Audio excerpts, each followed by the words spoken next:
स्वामी विवेकानंद की जन्म जयंती के अवसर पर इस्लामपुर टाउन युवा तृणमूल कांग्रेस की पहल पर बस टर्मिनल परिसर में रक्तदान शिविर का आयोजन किया गया। इस रक्तदान शिविर में पहुंचे इस्लामपुर नगर पालिका के चेयरमैन सह उत्तर दिनाजपुर जिला तृणमूल कांग्रेस के अध्यक्ष कन्हैयालाल अग्रवाल ने कहा कि आज स्वामी विवेकानंद का जन्मदिन है और आज के दिन को युवा दिवस के रूप में मनाया जाता है, इसलिए टाउन युवा तृणमूल कांग्रेस की ओर से रक्तदान शिविर का आयोजन किया गया है। श्री अग्रवाल ने जिला तृणमूल कांग्रेस के रक्तदान शिविर में रक्तदान करने वाले सभी लोगों को धन्यवाद भी दिए हैं। टाउन युवा तृणमूल कांग्रेस के अध्यक्ष विक्रम दास ने कहा कि युवा ही रक्त की कमी को दूर कर सकते हैं, इसलिए उन्होंने एक कैलेंडर बनाकर उस कैलेंडर के अनुसार रक्तदान शिविर का आयोजन करने पर बल दिए हैं। श्री दास ने कहा कि हर कोई हर तरह मतभेद भुलाकर रक्तदान करना चाहिए। रविवार को आयोजित इस रक्तदान शिविर में जिला तृणमूल कांग्रेस अध्यक्ष कन्हैयालाल अग्रवाल और शहर तृणमूल कांग्रेस अध्यक्ष गंगेश डे सरकार के अलावा इस्लामपुर नगर पालिका के पार्षद हाजी मोजफ्फर, शहर युवा तृणमूल कांग्रेस अध्यक्ष विक्रम दास समेत युवा तृणमूल कांग्रेस के कार्यकर्ताओं एवं अन्य लोगों की उपस्थिति देखे गए। দিনটা জাতীয় যুব দিবস হিসাবে ঘোষণা করা হয়েছিল। আমি তৃণমূল যুব কংগ্রেসের যিনি দায়িত্বে আছেন ইসলামপুর শহরে বিক্রমকে বলেছিলাম যে তুমি আজকের দিনে 12 তারিখে একটা যেহেতু এটা জাতীয় যুব দিবস এই উপলক্ষে একটা রক্তদান শিবিরের আয়োজন করো। সেই হিসাবে আজকের দিনটা তো খুবই স্মরণীয় দিন আমাদের কাছে। স্বামী বিবেকানন্দের 163তম জন্মদিন। আমরা বিভিন্ন কর্মসূচি আজকের দিনে ইসলামপুর পৌরসভার পক্ষ থেকেও করেছি, শহর তৃণমূল কংগ্রেসের পক্ষেও আমরা বিভিন্ন কর্মসূচিতে আমরা অংশগ্রহণ করেছি। এখানে আজকে এই রক্তদান শিবির, এরপরে এসডিসি পরিচালনা আজকে টুর্নামেন্ট ফাইনাল খেলাও আছে। আপনাদের মাধ্যমে মানুষকে একটাই অনুরোধ করব যে রক্তদানে কোনো ভয় করবেন না। রক্তদানে রক্ত দিতে গিয়ে কোনো আতঙ্কের কোনো ব্যাপার নেই।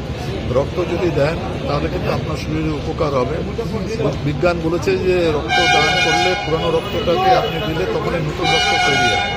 এই যে এখনো মানুষের মনে ভয় আছে, কেননা মাঝে মাঝে হাসপাতাল দেখে রক্ত নেই। আমাদের মুখ্যমন্ত্রী একটাই কথা বলেছেন যে ফল বিতরণ করো, ফল বিতরণ, কম্বল বিতরণ, পাশাপাশি রক্ত দানের উপরে বেশি জোরটা দাও। ওই জন্য আমি জেলা তৃণমূল কংগ্রেস জেলা মিটিংয়েও বলেছিলাম বিভিন্ন ব্লকে আমাদের বিভিন্ন সংগঠন আছে, সবাই যেন এবার প্রাথমিকতা দিক, প্রায়োরিটিটা দিক। সেই হিসাবে ইসলামপুরেও শহর তৃণমূল কংগ্রেসও একটা রক্তদান শিবির করেছিল 2রা জানুয়ারি। আজকে 12 জানুয়ারি শহর তৃণমূল যুব কংগ্রেস রক্তদান শিবির করেছে। আর আজকে মঞ্চ থেকে ছাত্রদের তৃণমূল ছাত্রদেরকেও আমি বলেছি যে তোমরা আগামী দিনে প্রস্তুতি নিয়ে ফেব্রুয়ারি মাসের ফার্স্ট উইকে একটা রক্তদান শিবিরের আয়োজন করো। সেই হিসাবে ওরা বলেছে না আমরা করবো ফেব্রুয়ারি ফার্স্ট উইকে। আজকে যারা রক্তদান করেছেন সবাইকে জেলা তৃণমূল কংগ্রেসের পক্ষ থেকে এবং ইসলামপুর শহর তৃণমূল যুব কংগ্রেসের পক্ষ থেকে অনেক অনেক অভিনন্দন জানাচ্ছি, কৃতজ্ঞতা জানাচ্ছি। ধন্যবাদ। আমরা একটা রক্তদানের একটা ধারাবাহিক একটা জায়গা তৈরি করছি যে আমরা নির্দিষ্ট পরিমাণ রক্ত দেবো। আজকে 30 থেকে 40 ইউনিট রক্ত এখানে দেবো। তারপর আবার নেক্সট ক্যাম্পে আমরা দেবো। কে ছাত্র, কে যুব, কে মাদার, কে কোনো সংগঠন নেই, কোনো রাজনৈতিক ভেদাভেদি ভুলে রক্তটা যে মানুষের জন্য ডাকবে সেই কারণে আগামী নেতৃত্বে তত্ত্বাবধানে রক্তদান করছি।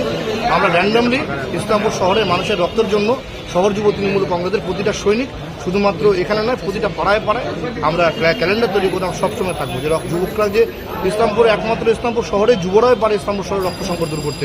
কেন আমরা তো কেউ চাইলে শিলিগুড়ি থেকে রক্ত দেবে না, জলপাইগুড়ি রক্ত দেবে না, বা কেউ রায়গঞ্জ থেকে তার রক্ত সংকট। ইসলামপুর শহরে যে আমাদের যুবকরা আছে যারা রক্ত দিচ্ছে তরতাজা প্রাণ, আজকে এই মহান দিনে যে একটা কথা বলছে ওঠো যাকো যতক্ষণ তুমি তোমার লক্ষ্যে পৌঁছাতে পারছো কাজ করে যাও, সেই বাণীকে প্রাথমিক করে কানাডা আগরবাল নেতৃত্বে তত্ত্বাবধানে আমাদের গুরুজির আদেশে আমরা আজকে রক্তদানটা করেছি।